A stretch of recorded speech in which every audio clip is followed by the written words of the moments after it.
Narito ang ulo ng mga balita sa mga oras na ito. Philippine National Police pinasuri ang mga pinsalang iiwan sa mga lugar na sinalanta ng Bagyong Inday. Pilipinas magsasagawa ng pagpupulong sa pagitan ng ASEAN at Myanmar sa Bangkok, Thailand sa July 12 ayon sa Department of Foreign Affairs. Paglago ng ekonomiya ng bansa, mas mapapabilis sa tulong ng Science, Technology and Innovation ayon sa Department of Economy, Planning and Development.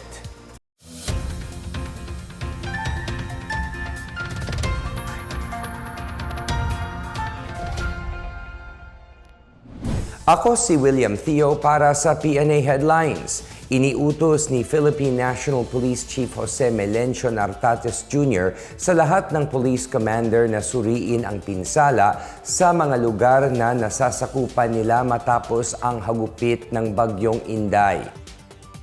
Ayon kay Nartates, kailangang magsagawa ng post-typhoon assessment para malaman ng mga ahensya ng gobyerno ang sitwasyon sa mga lugar na tinamaan ng bagyo. Sa ulat ng Philippine Atmospheric, Geophysical and Astronomical Services Administration o PAGASA, hindi maglalandfall si Inday pero malaking bahagi ng bansa ang inaasahang maapektuhan ng dala nitong masamang panahon. Sabi niyang mahalaga ang bawat minuto tuwing may sakuna at emergency, kaya kailangan ng sapat na pagpaplano para mabigyan ng agarang tulong ang mga sinalanta ng bagyo. Bukod sa hagupit ni Inday, nakatutok ang kapulisan sa Negros Island Region sa pagtulong sa mga lokal na pamahalaan na nakakaranas ng pinsala mula sa pagputok ng Bulkang Kanlaon noong Martes. Nauna nang nagpakalat ang PNP ng mga tauhan at kagamitan batay sa utos ni Pangulong Ferdinand R. Marcos Jr. na paghandaan ang mga epekto ng mga sakuna. Sa Bicol Region, namahagi ang Department of Social Welfare and Development o DSWD ng mga ready-to-eat food packs sa mga biyaherong na stranded sa Pasacao Port sa Camarines Sur ngayong Biyernes. Ito'y matapos suspindihin ang mga biyaheng pandagat dahil sa pagdating ng Bagyong Inday. Ayon kay DSWD Bicol Disaster Response and Management Division Chief Claudio Villarreal, naghanda rin ang ahensya ng non-food items at psychosocial support para sa mga na-stranded ng bagyo. Maaari rin silang bigyan ng pansamantalang tutuluyan, transportasyon o iba pang klase ng tulong sa ilalim ng programang Assistance to Individuals in Crisis Situations or AICS. Bukod sa bayan ng Pasacao, humingi na ng dagdag na tulong ang lokal na pamahalaan ng Pandan, Catanduanes sa DSWD. Magsasagawa ang Pilipinas bilang kasalukuyang chair ng Association of Southeast Asian Nations o ASEAN ng isang impormal na pulong sa pagitan ng Myanmar at ng mga foreign minister ng ASEAN. Ayon sa Department of Foreign Affairs or DFA, gaganapin ang nasabing pagpupulong sa Bangkok, Thailand sa July 12. Magsisilbing delegado ng Myanmar si Foreign Minister U Tin Maw Sway sa naturang pagtitipon. Dagdag pa ng DFA, ito ang unang in-person na pagkikipag-ugnayan sa pagitan ng mga foreign minister ng ASEAN at Myanmar mula nang maganap ang military coup noong 2021. Nilinaw rin ng ahensya na makikinig ang mga foreign minister sa briefing ni Maw Sway ukol sa mga nangyari sa Myanmar. Pag-uusapan din ang mga posibleng konkretong hakbang para matugunan ang mga alalahanin ukol sa pagtigil ng karahasan, makabuluhang dialogo at humanitarian assistance sa Myanmar alinsunod sa 5-point consensus. Mas mapapabilis ang paglago ng ekonomiya at pag-abot sa mga Sustainable Development Goals or SDGs sa tulong ng Science, Technology and Innovation or STI ayon sa Department of Economy, Planning and Development or DepDev. Sa kanyang talumpati sa ika-48 na taunang pagpupulong ng National Academy of Science and Technology o NAST nito lang Biyernes, binigyan diin ni DepEd Secretary Arsenio Balisacan ang mahalagang gampanin ng STI sa paglago ng ekonomiya. Kahit umunlad ang Pilipinas, hindi anya sapat ang malakas na ekonomiya para maabot ang mga pangarap ng bansa at mga SDG.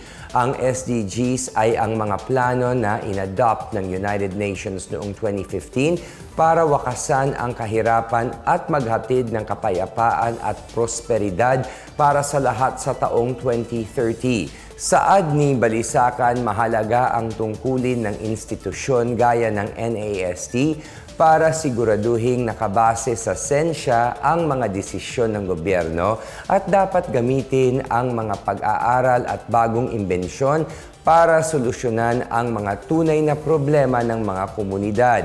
Nangako siya na tutulong ang DepDev para palakasin ang mga programa sa inobasyon, dagdagan ang pondo sa mga pag-aaral at pananiliksik, suportahan ang mga researcher at scientist at isulong ang mga bagong imbensyon na maayos at ligtas sa kalikasan.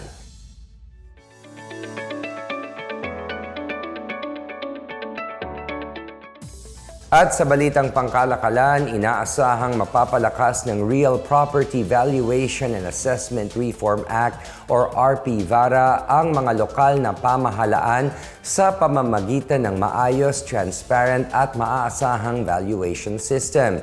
Ito'y ayon kay Finance Secretary Frederick Go sa ginanap na forum hinggil sa full implementation ng batas sa SMX Aura Taguig nito lang Huwebes.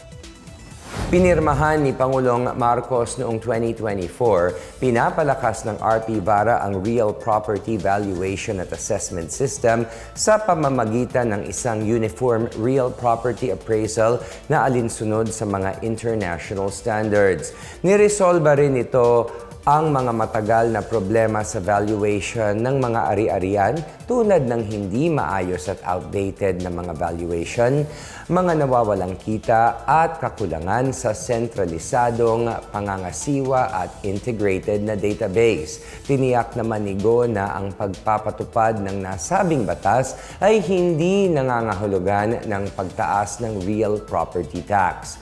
Nakalatag na ang mga legal at regulatory framework ng RP-VARA habang inaasahang maipapatupad ito pagsapit ng taong 2028. Samantala, pinasinayaan ng Southeast Asian Fisheries Development Center Aquaculture Department o CAFDEC AQD ang 3 hatchery facilities sa Tigbawan, Iloilo nito lang Huwebes. Kabilang sa mga bagong pasilidad ang hatchery at grow-out facility para sa mga white-leg shrimp at hatchery para sa giant freshwater prawn at mangrove crab. Ayon kay Agriculture Undersecretary for Fisheries Drusilla Esther Bayate, magsisilbing lugar ang mga pasilidad para sa pananaliksik at innovation, pagpapaunlad ng breeding techniques, kalusugan ng mga yamang tubig, biosecurity at science-based ng mga teknolohiya. Magiging mga training hub din anya ang mga ito para sa mga hatchery operators, mangingisda, extension workers, researchers, estudyante at mga tauhan ng lokal na pamahalaan para matuto ng mga makabagong kasanayan sa aquaculture. Umabot sa 87 million pesos ang ginastos ng CAFDEC AQD para sa mga hatchery facility na layong palakasin ang aquaculture industry sa Pilipinas.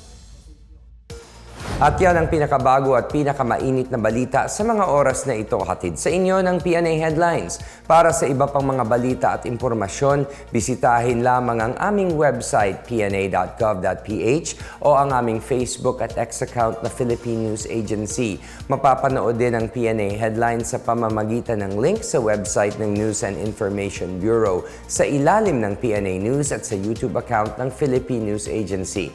Ako po si William Theo at ito ang PNA Headlines, naghahatid ng mga balitang nagbubuklod sa bagong Pilipinas.